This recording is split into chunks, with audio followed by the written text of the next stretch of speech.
Hey guys, and welcome back to MBTcraft.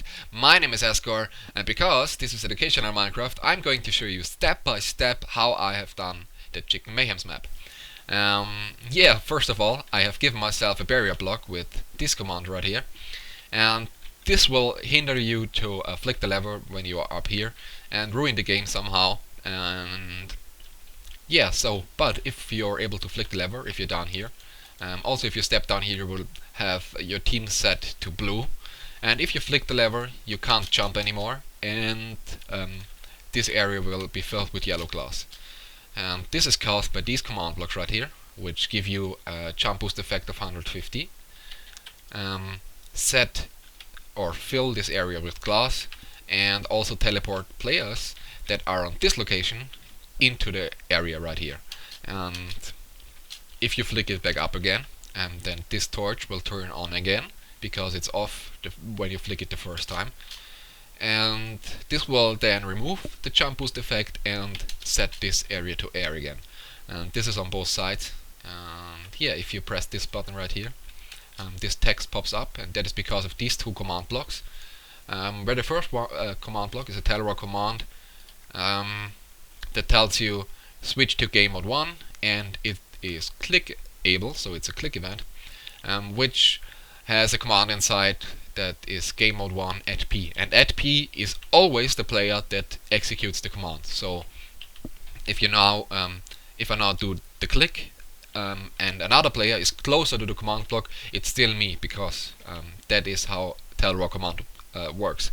And this command block right here is also a Telra command, but has a different command in it. When you click it, it's setting a redstone block to a specific location, and this specific location is right here, and this is the reset contraption. So now if I press the button, or there's a redstone block which will be set to air again, it gives a pulse through, which then resets everything. So this is an emergency reset, and also clears the arena of all entities. And also resets the levers, kills the entities inside this area over there. And so this is resetting the queue area, and then it's removing some objectives, in this case the item timers, and it's adding them again. They are till the number 13, and also it will remove game started, remove X neutral, and so on, and add these again. And on this side, right here, it will remove the teams, add the teams again, set specific options, so friendly fire as false. You can see your own invisibles. It hides the name tag visibility for the other teams, and it sets your color. And so now if I go for scoreboard objectives list, these are all the objectives, so 20 objectives that are used for this, where one is death count, and one is .play 1 minute, and every other objective is from the dummy type. And the time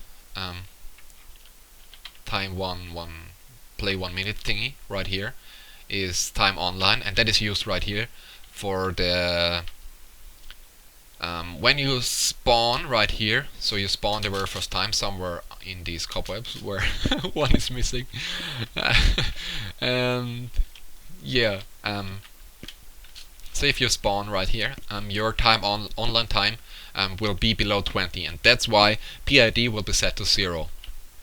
And over here it will test if there's a player with a PID of 0 and time online minimum value of 21.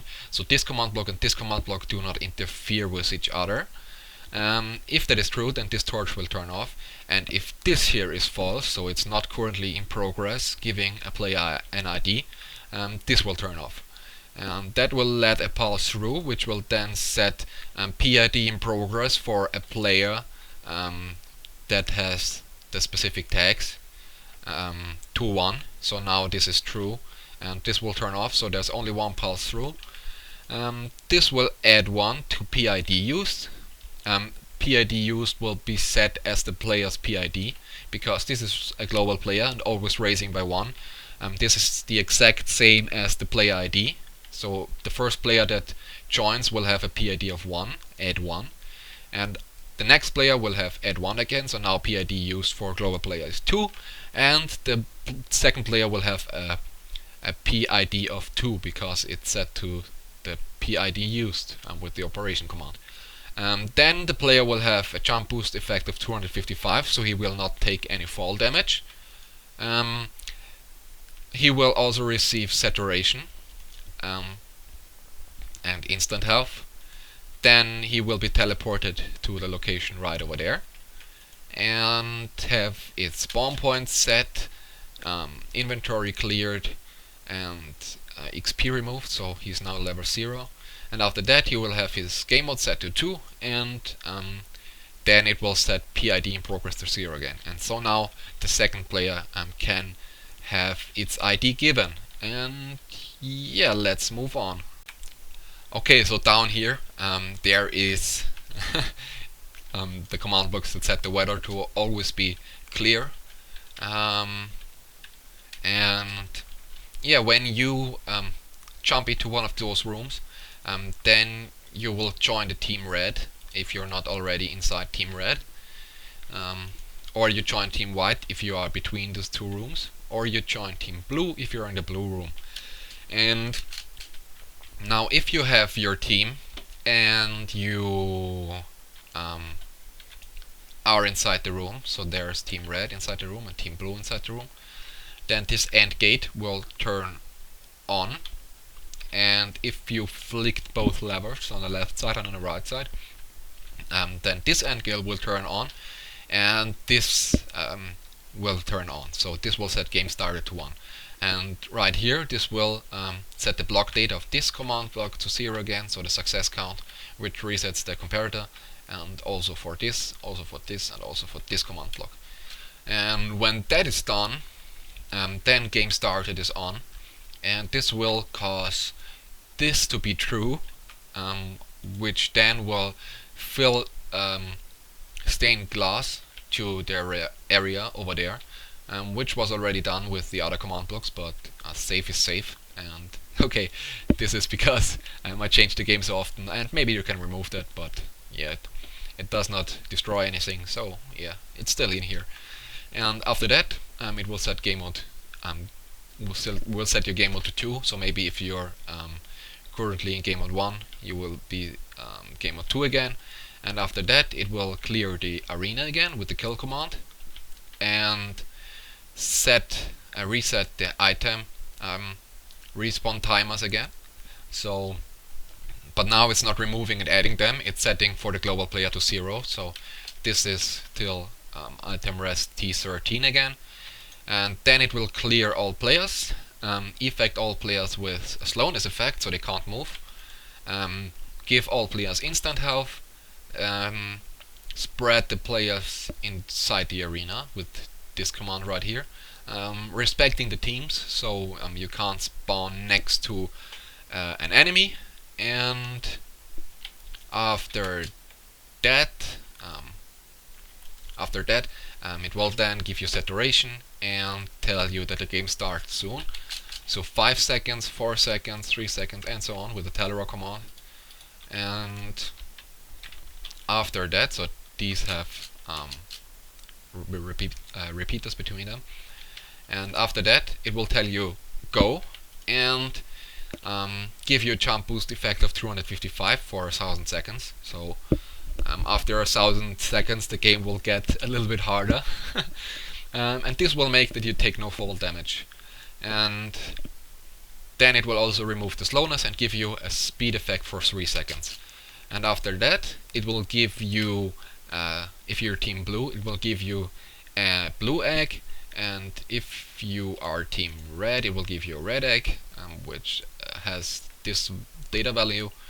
And then we'll set global game started to 2, and because this is testing between 1 and 2, this will still stay on.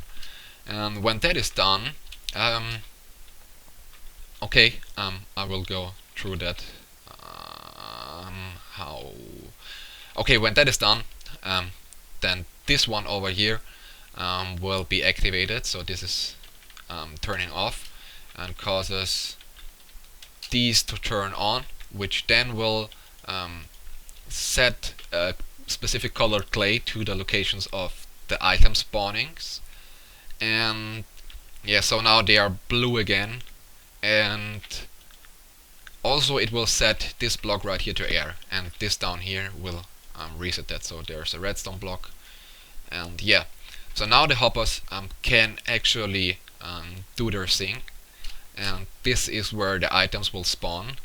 And but first I am going to this clock right here, which spawns with the execute command at the player of the red team.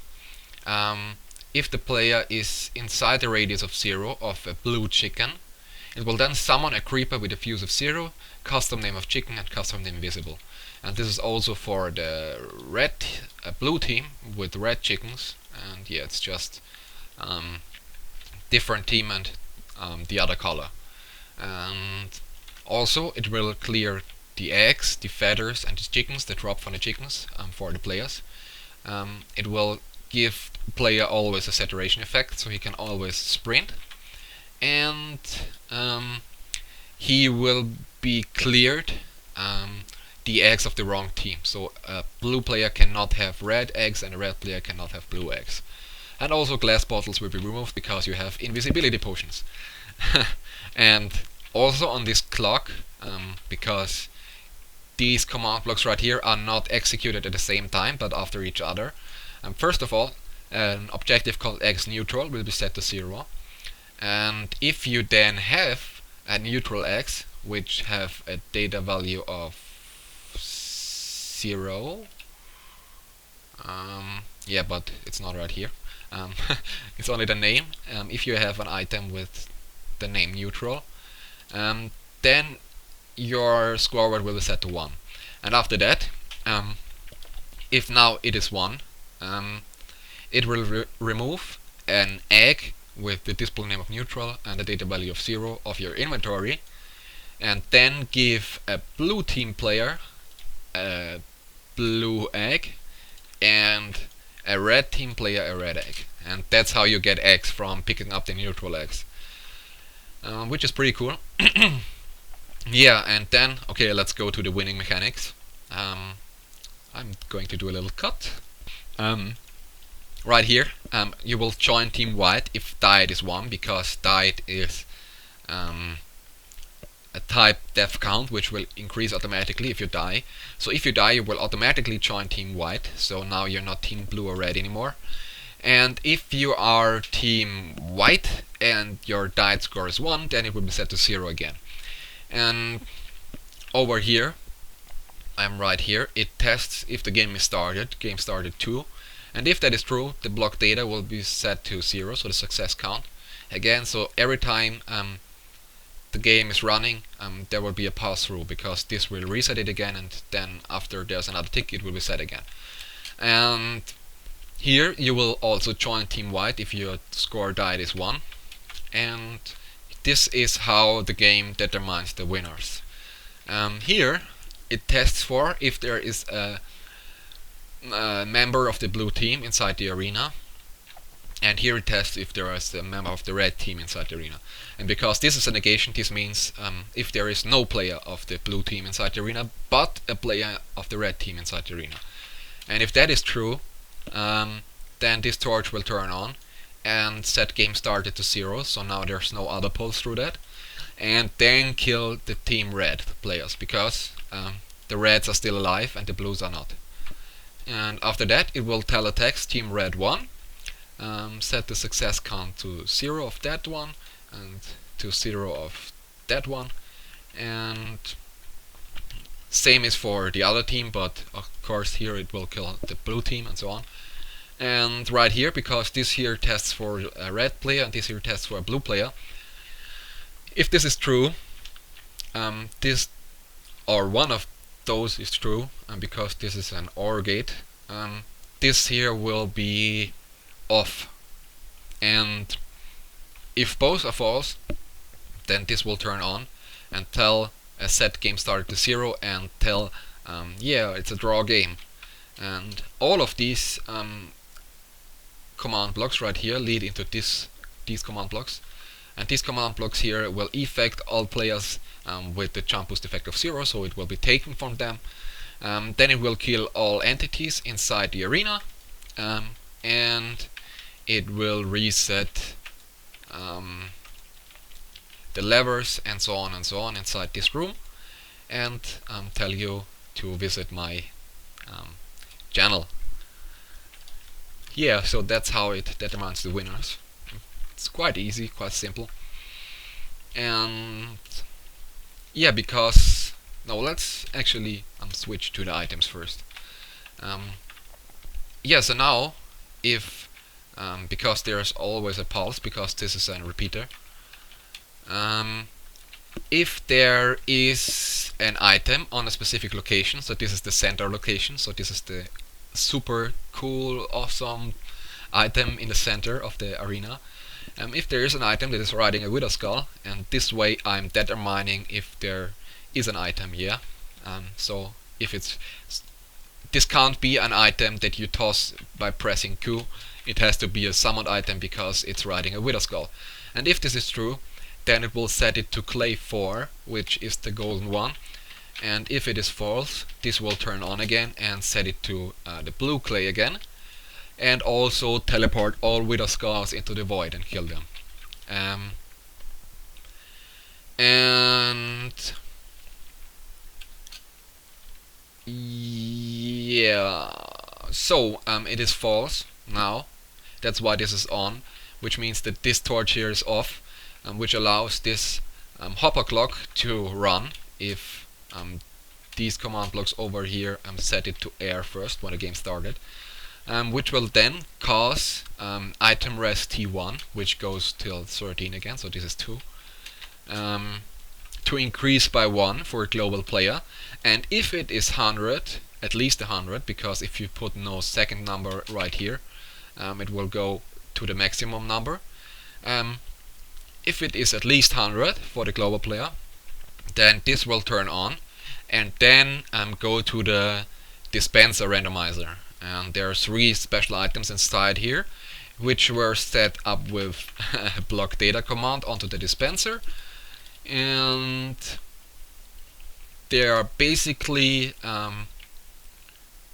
this command block is basically changing the block data command of the dispenser to contain 3 items, where each item summons, where each item is a command block with a command inside it, and that summons an item on a specific location. So for this case, a golden sword with Piccadilly riding a Wither Skull, and or a golden chest plate also riding a Wither Skull, and so on and so on. So if I press this button, this right here will contain 3 items, 3 command blocks with commands in it. And because the count value is set to 0, these will never be removed and always stay inside here. And if the dispenser is activated, a command block will be placed here and automatically be executed, because this is how dispensers work. And that will then set block this to air again. But first of all, it will teleport all Wither Skulls that might be on the location, because sometimes players tend to stay on a location and maybe wait for an item, or they are currently on that location and an item will instantly respawn. And yeah, because of that there is a Wither Skull, and this will also not activate the changing of the colors, because it can't detect the Wither Skull, the item riding a Wither Skull, because you instantly picked it up. So it will stay blue, but it will teleport the Wither Skull into the void, so you can't stack Wither Skulls over there, and yeah, this would be kind of crappy. So now I'm teleporting them to the void right here also. And when this is set to air again, this can be executed again, because this spot is now air. And also it will set global item rest T1 to 1. So the super item, which is T1, will wait till 100 ticks to spawn, and the others will wait till 20 to spawn. And of course you need other command blocks to change the block data of the dispensers. And yeah, and because there are some special items, I need some special command blocks. And the first one tests if the red team has a golden chestplate, and if this is true, it will then give the red players an effect 21, which is the health boost, so they get additional 4 hearts and also have instant health for 4 hearts. And this is also for the blue team, of course. And so this is the first item, the golden chestplate, and here is the golden sword. If team red picks it up, it will kill all blue chickens, and if team blue picks it up, it will kill all red chickens. They are pretty OP items. And yeah, and the Ender Eye item, which was the one you saw in the video where I played Chicken Mayhem, is a little bit larger. Basically, the left side is for the blue team and the right side is for the red team, and I will show you just one side because they are basically the same. Right here, that is an RS flip-flop, so if it gets a pulse, this torch will turn off and this torch will stay on, turn on and stay on. So only if, because RS means reset Z, so if there's a pulse, the output, which is this right here, will be set, and only if there's a reset signal, the output will be reset, and it will stay on the whole time till there is a reset pulse. And now if a player has an Ender Eye, this torch here will turn off because this gets powered, which will then cause this to turn on, which will set the name tag visibility for blue team to always, because this is team red, and team red can now see the blue team through walls. And also this hopper clock will turn on, which has its transfer cooldown set to 16 on both sides. And this causes the blinking of the chickens, because the chickens will have an effect removed, which is the effect 14, which is invisibility. And the invisibility is on this side, because this is the last side that will be activated, because the hoppers stop where the torch is. And yeah, if it has taken the invisibility has also to be given right here. For 1 second, the chickens of the red team will get invisibility, which makes it harder for the blue teams to avoid the chickens because they blink. And also it will test if the item res T1 is 60, which was raised over there. And if it is 60, then the success count will be set to 0 again of this block right here. And the name tag visibility will be hidden again. And yeah, this resets the contraption. I think this was all to it. And I'm still trying to get a server. So maybe soon, I think I found one. And maybe soon I will do it that there will be 1 week maybe Chicken Mayhem, and the other week maybe a color run minigame. And yeah, then you can go there and play with about 10 friends. And of course I will announce it when the server is set up and so on. So yes, thanks for watching guys. I hope it was educational. Bye guys.